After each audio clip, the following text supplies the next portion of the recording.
মদিনাতে বিশ্বনবীকে হত্যা করার নিয়তে এসেছিলেন, গোপনে গোপনে বিশ্বনবীকে হত্যা করে আবার ইয়ামামাতে তিনি ফিরে যাবেন।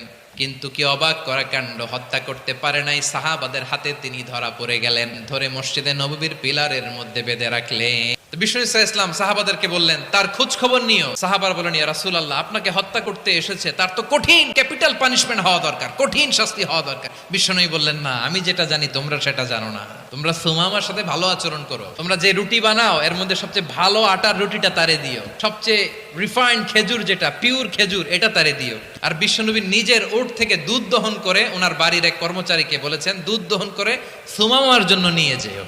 সবাই তো অবাক, ইয়ামামা থেকে আসছে নবীকে হত্যা করতে, বিশ্বনবী দেখে তারে জামাই আদর করে। টানা 3 দিন যখন ইসলামের দ্য বিউটিজ অফ ইসলাম, ইসলামের সুমহান বাণী সৌন্দর্য উপস্থাপন শেষ, তাকে আপ্যায়ন শেষ, বিশ্বনবী বললেন সাহাবেদেরকে, যাও এবার সুমামার হাতের পায়ের রশি দুটো খুলে দাও।